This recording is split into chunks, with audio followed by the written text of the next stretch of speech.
Euh, donc, ça va être voilà, donc hybride entre le présentiel et le en ligne. Donc, pour les questions, vous pouvez poser autant de questions que vous voulez. Vous pouvez m'arrêter même quand on est en ligne. Vous pouvez m'arrêter quand vous voulez. Et même pour ceux qui n'arrivent pas à parler parce que vous avez des conditions, donc je ne sais pas. Mais sinon, vous pouvez même envoyer vos questions par chat. D'accord? Donc, mettez-vous à l'aise. Toutes les questions sont importantes. Toutes les questions sont intéressantes. Donc, il ne faut pas se dire qu'on va rattraper en revisualisant la vidéo. Donc, non, il ne faut pas. Donc, si vous ne comprenez pas, il faut tout de suite m'arrêter et je vais reprendre le point, donc voilà, qui n'est pas clair. Bien. On n'est que 30, alors que normalement, vous êtes 120, je crois, la section 120.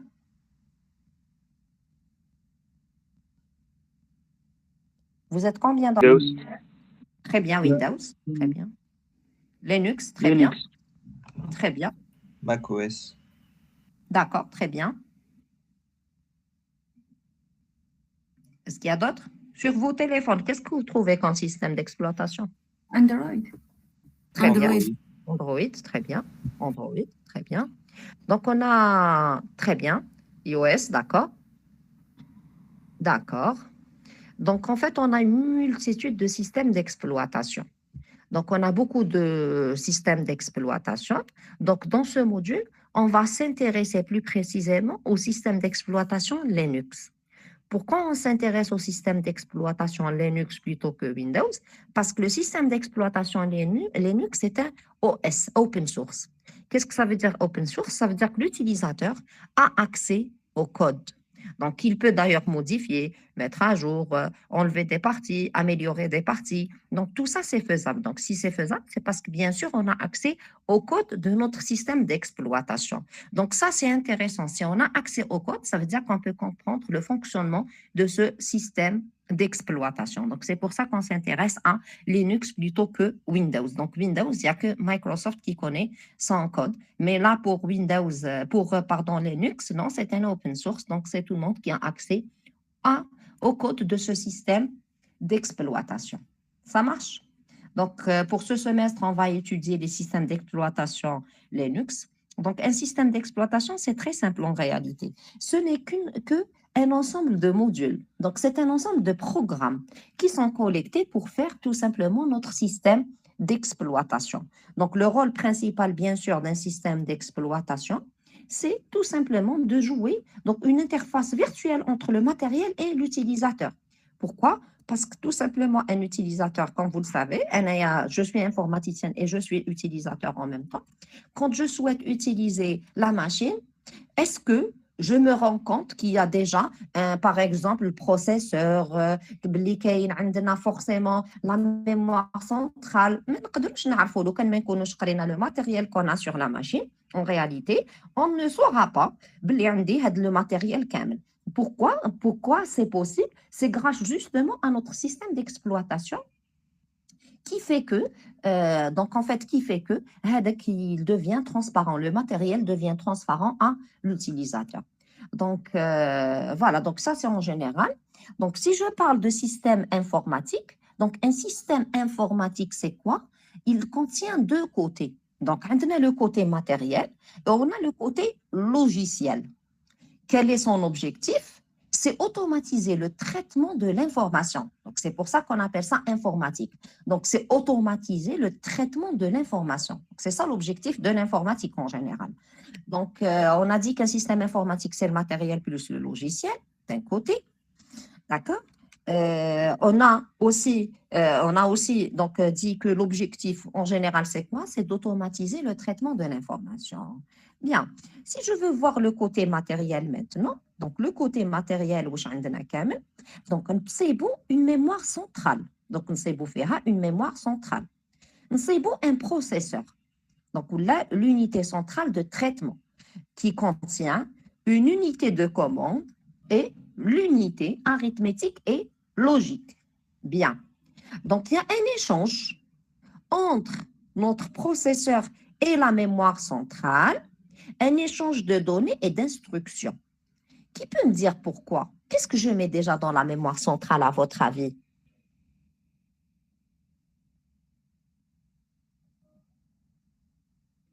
qu'est-ce que je peux trouver dans la mémoire centrale?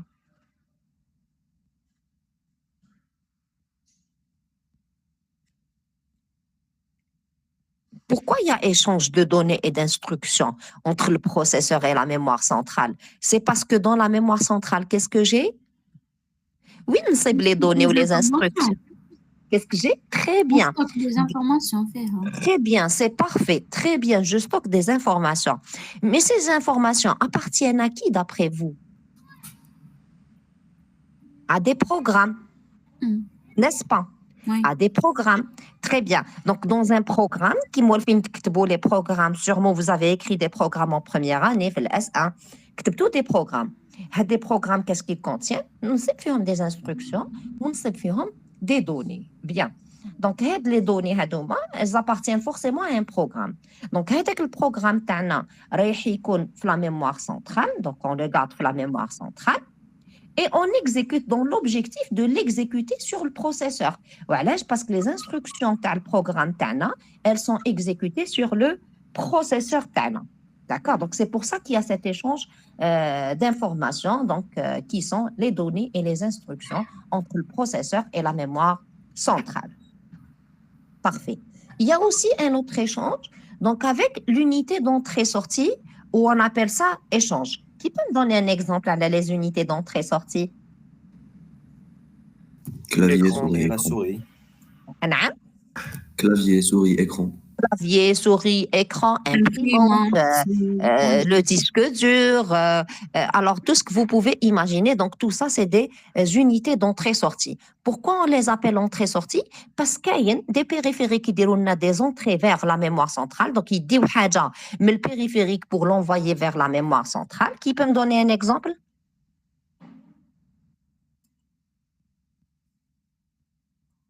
Le clavier. Le clavier, quand on saisit, donc c'est l'utilisateur qui saisit, si vous êtes d'accord avec moi. Ce qu'on saisit, où est-ce qu'il est transféré? Il est transféré la mémoire centrale TANA. D'accord? Donc, il y a une flèche donnée. Donc, il y a un échange de données entre la mémoire centrale et l'unité d'entrée-sortie. Ou on a des périphériques qui font l'inverse. Donc, qui permettent de prendre quelque chose qui est dans mon système, d'accord, dans ma machine, et l'afficher. Et par exemple, l'écran TACOM. L'écran aussi sera. Donc, c'est des informations, donc c'est des données qui m'affichent, ou là, c'est une chaîne de caractères. En tout cas, c'est des informations qui se trouvent au niveau de la mémoire centrale et ces dernières-là seront, par exemple, affichées sur un écran. Donc, nous faisons tout de suite que l'écran est un périphérique de sortie. وعلاش؟ parce qu'il y a des choses راهي كاين داخل le système تاعي يعيد يبعثها له l'utilisateur. Quand c'est l'inverse, je parle d'entrée. Donc, حاجة تكون عند l'utilisateur, par exemple, d'accord? Donc, juste par exemple, نديوها le système تاعنا. Mais en tout cas, en général, entrée ou sortie, on veut dire que si c'est une entrée, ça veut dire qu'il faut faire rentrer quelque chose dans le système TANA, d'accord, dans la mémoire centrale TANA. Et si c'est une sortie, c'est l'inverse. Donc, il faut prendre ce qu'il y a dans la mémoire centrale TANA et l'envoyer vers le périphérique. Ça marche jusque-là? Je ne vais pas trop vite, ça va? Ça vous convient? Oui. Très bien. Donc, en général, voilà, donc l'unité centrale TANA, donc pour résumer, c'est très important, l'unité centrale, on dit la mémoire centrale ou on dit le processeur TANA. Donc, entre ces deux-là, il y a un échange de données et d'instructions. Il faut se rappeler que dans un processeur, je trouve toujours une unité de commande et unité arithmétique et logique, d'accord? Il y a un échange, d'accord, de données entre la mémoire centrale et le périphérique d'entrée-sortie TANA. Ça dépend du type du périphérique. Là, quand on a un périphérique d'entrée, ça va vers, donc ça va partir. Donc, si c'est un périphérique en entrée, donc ça veut dire que je prends quelque chose du périphérique, je l'envoie vers la mémoire centrale. Et s'il s'agit d'un périphérique de sortie, ça veut dire que je dois prendre des informations qui sont dans la mémoire centrale et les envoyer vers le périphérique. Et bien sûr, il y a le processeur qui va donner des commandes à ces périphériques-là. Donc, c'est le processeur qui va commander ces périphériques. Donc, ça, si on parle du côté, bien sûr, matériel. Très bien. Donc, voilà. Donc, comme on vient de dire, l'unité centrale, donc, elle sert au traitement. Donc, la mémoire centrale, elle sert pour le stockage. Il y a juste une chose, c'est que le stockage TANA, il est temporaire. Pourquoi? Parce que la mémoire centrale est volatile, comme vous le savez. D'accord? Donc, et j'ai des périphériques d'entrée-sortie tels que le disque dur, le clavier, la souris, le flash disk, la carte réseau, donc, etc. Donc, qui sont accessibles via, bien sûr, des pilotes de périphériques. Donc, quand vous achetez un périphérique, une imprimante à titre d'exemple, qu'est-ce que vous faites? Qui dit une imprimante جديدة, qu'est-ce qu'on utilise?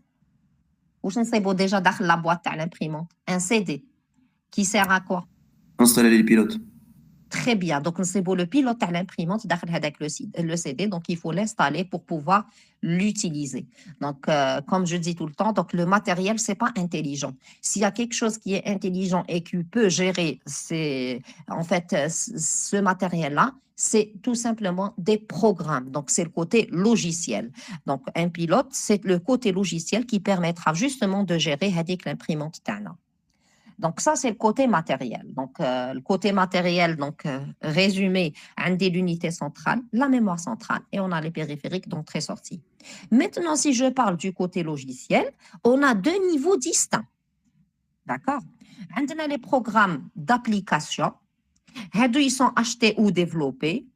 Mais avant de faire ça, avant d'acheter ou de développer ces programmes d'application, il faut disposer des logiciels de base sur la machine. C'est quoi les logiciels de base? C'est notre système d'exploitation et les utilitaires. Donc, si je n'ai pas ça, je ne peux pas installer des programmes d'application. Donc, l'objectif du logiciel, il faut savoir que donc son objectif est de masquer les caractéristiques physiques du matériel. Donc, l'utilisateur de la machine ne doit pas se rendre compte de l'existence du matériel. Donc, en utilisant la machine, je ne suis pas censé savoir que, par exemple, il y a un échange d'informations entre le processeur et la mémoire centrale. Eh bien, c'est vrai, on n'arrive pas à voir qu'il y a ça. C'est grâce à quoi qu'on a ça, justement? C'est grâce au système d'exploitation. Donc, c'est lui qui masque les caractéristiques physiques du matériel. Voilà, donc si je veux schématiser donc, l'organisation d'un système informatique, donc là, je trouve le matériel. Comme première couche, je trouve le matériel. Donc, un des processeurs, mémoire, périphérique et tout ça. Donc, tout ça, c'est le côté matériel. Sur le côté matériel, dès que j'ai le matériel, je dois installer un système d'exploitation. Donc, un système d'exploitation, c'est quoi? C'est juste un ensemble de programmes. Donc, je dis un ensemble de programmes ou bien un ensemble de modules. Chaque module est responsable de gérer une ressource. Par exemple, je vais avoir un programme qui va gérer, donc je vais avoir un programme qui va gérer le processeur central. Je vais avoir un programme qui va gérer une mémoire centrale. Donc, j'ai dit programme au module, d'accord? Donc, un module, c'est plusieurs programmes en fait. Donc, j'ai un module qui se chargera de gérer chacun de ces périphériques-là. J'ai un programme qui permettra de gérer les fichiers et ainsi de suite. Donc, tout ça, c'est quoi? C'est notre système d'exploitation. Donc, un système d'exploitation, ce n'est rien d'autre qu'un ensemble de modules ou de programmes où chaque programme est responsable d'une ressource. Donc, une fois que j'ai mon système d'exploitation, là, on peut ramener les utilitaires. Les utilitaires, ce sont quoi? Les HUMA, les compilateurs, les éditeurs. Mais à la beliche, est-ce que vous avez déjà utilisé Linux pour quelques-uns? Mais sinon, qui peut me donner un éditeur sous Windows? Je connais les éditeurs les sous Windows. Un éditeur de texte qui permet d'écrire un texte, en fait, de saisir de la donnée. Voilà, qui me trouve le Word, d'accord? Qui me trouve le Word, déjà, c'est un éditeur de texte, le Word. Sous Linux, on a d'autres éditeurs de texte, le Gedit et le Gwrite.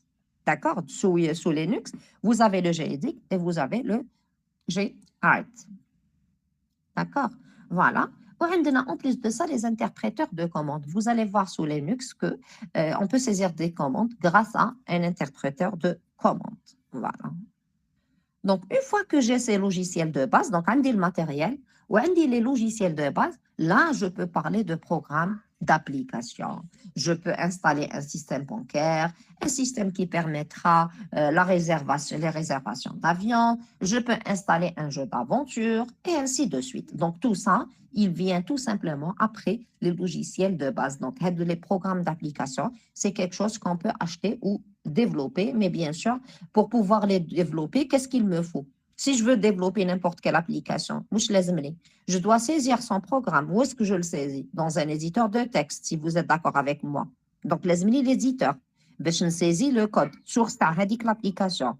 Une fois que j'ai saisi le code source de l'application, je vais compiler.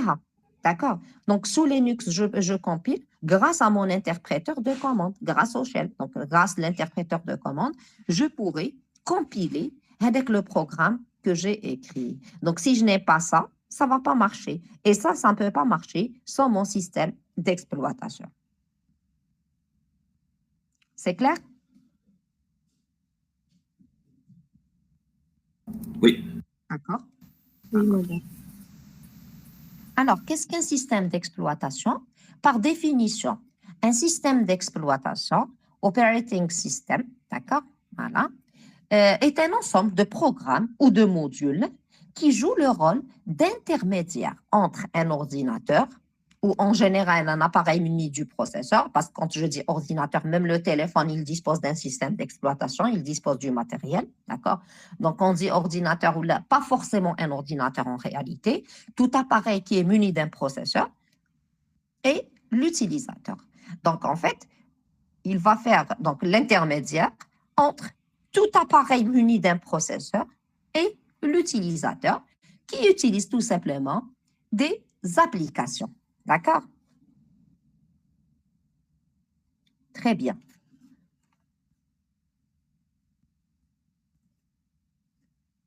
Le rôle maintenant de notre système d'exploitation, donc il joue deux rôles essentiels. Le premier rôle, il joue le rôle de machine étendue ou encore machine virtuelle. On dit virtual machine en anglais. Donc, son rôle, c'est quoi? C'est masquer les éléments fastidieux liés au matériel. Je ne sais pas le détail qui se passe sur le matériel.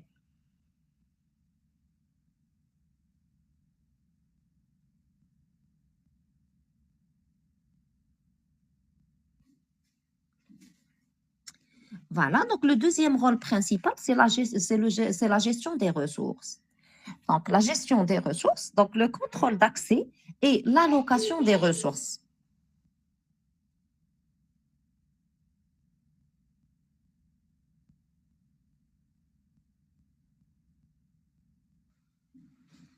Bien. Qu'est-ce que ça veut dire le contrôle d'accès et l'allocation des ressources? D'accord? Donc, l'allocation du processeur, de la mémoire centrale et les périphériques. À un moment donné, on dit les programmes sur la machine TI.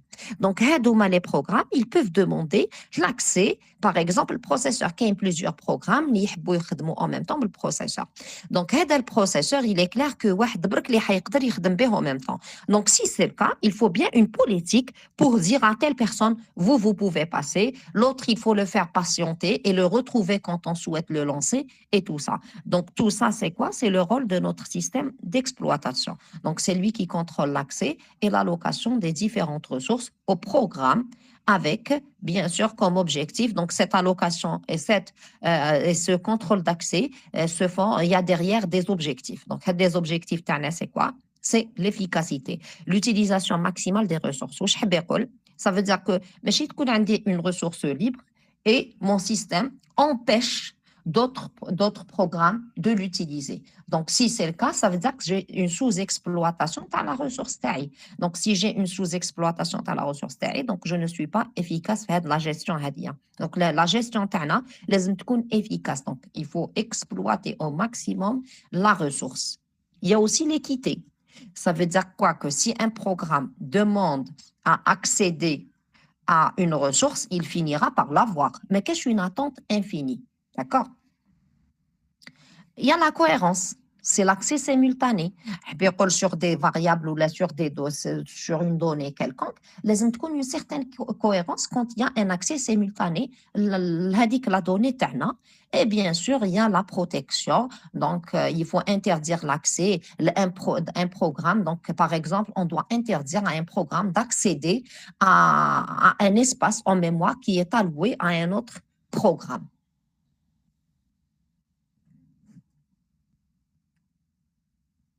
Maintenant, si je veux voir les fonctions d'un système d'exploitation, Donc, les différentes fonctions, les systèmes d'exploitation, on a la gestion du processeur. Donc, parmi les fonctions, non seulement, parce que là, si je reviens là, il joue deux rôles principaux. Le rôle d'une machine étendue, où on a la gestion des ressources. Donc, la gestion des ressources, où les ressources qui seront gérées, on a la gestion du processeur. Donc, allocation du processeur aux différents programmes, qui m'a dit là.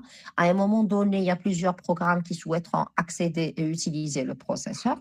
Donc là, le système d'exploitation, il doit en fait décider de quel est le programme qui peut l'utiliser. Donc, les autres vont attendre que ce dernier se libère pour encore le donner à un autre, donc pour que le système le donne à un autre programme et ainsi de suite. Alors, il y a la gestion des entrées-sorties. Donc, c'est l'accès au périphérique via les pilotes. Une imprimante qui est partagée entre plusieurs utilisateurs, il y a plusieurs documents. On imprimer plusieurs documents à la fois. Bien sûr, donc l'accès doit se faire, bien sûr, d'une manière, donc doit être géré. Donc, il faut imprimer, par exemple, la première demande, ensuite la deuxième, et ainsi de suite.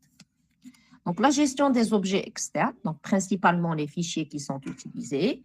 On a la gestion de la mémoire, donc segmentation et pagination. Donc, ça veut dire quoi? Que la mémoire est divisée en réalité en des parties. Donc, les parties, segmentation et pagination. On va les voir plus tard. On a la gestion de la concurrence. C'est la synchronisation pour l'accès à des ressources qui sont partagées. Voilà. Donc, gestion de la protection, donc respect des droits d'accès aux ressources. On a la gestion des accès au réseau, donc on a échange de données entre des machines distantes, bien sûr.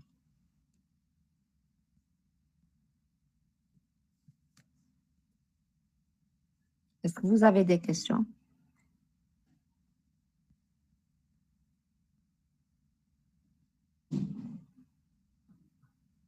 Par rapport au droit d'accès aux ressources et au protocole de réservation des segments pour les programmes. D'accord, la gestion de la mémoire, ici, pour la gestion de la mémoire. Très bien. Et en réalité, les programmes TANA, ils sont insérés dans la mémoire centrale TANA. Mais comment ils sont insérés dans la mémoire centrale TANA? Ils sont insérés comment? Parce que même programme lui-même, quand je l'insère, il est inséré. Il est séparé en des parties. Parce qu'un programme, on sait du code, on sait de la donnée et autre chose qu'on va voir plus tard. Donc déjà, on va les organiser dans un programme, ce qu'on appelle segments. Donc c'est des segments. Donc on met les données kif, on met le code kif. Donc les données kif, on le segment code. Les instructions, le code, le segment code. Il y a aussi d'autres segments. Donc, en fin de compte, quand un programme pour la mémoire centrale, je vais insérer ces segments en d'autres termes. Parce que le programme, on va le diviser en parties. Des segments. Bien. Donc, les segments qui sont la mémoire. La mémoire centrale, elle est divisée en des parties. Donc, la mémoire centrale, comme vous le savez, c'est juste des adresses. C'est ça, c'est des adresses. Donc, une adresse peut être libre ou elle est disponible. Donc, si j'ai mis quelque chose à l'intérieur, elle dit que l'adresse qu'on fera. Sinon, maintenant, elle est occupée, ainsi de suite. Donc, qu'est-ce qu'on a? Qu'est-ce qu'ils ont fait? Donc, ils ont rassemblé un certain nombre d'adresses. Les kif. Donc, la mémoire, en fin de compte, elle sera divisée en ce qu'on appelle des pages. C'est quoi une page? C'est juste un ensemble d'adresses, un certain nombre d'adresses. Voilà. D'accord, donc ce chapitre, nous chauffe plus tard. Donc ça, c'est juste pour introduire. Mais sinon, chacun de ces chapitres est un module du système d'exploitation qui sera étudié. D'accord, merci. Il n'y a pas de souci. Les autres, je ne sais pas si vous avez encore des questions.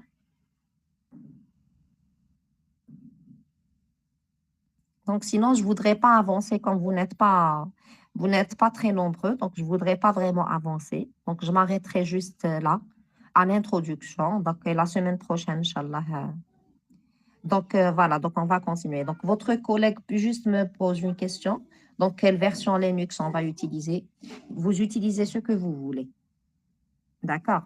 Donc, vous pouvez utiliser ce que vous voulez comme version, Kali ou ce que vous voulez. Le حاجة المليحة في Linux, c'est que vous avez tout le temps la même chose. Vous avez tout le temps le même résultat. Donc, quelle que soit la version اللي تخدموا بها, d'accord? Donc, le résultat est toujours le même. Donc, تخدموا la version qui vous convient.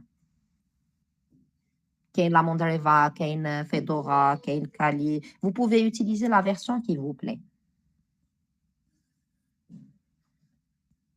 D'accord? D'accord, madame, merci. Madame, merci. On fait comme ça. À la prochaine fois, Inch'Allah. Au revoir. Bon courage tout le monde. Au revoir. Merci, madame. Au revoir. Au revoir.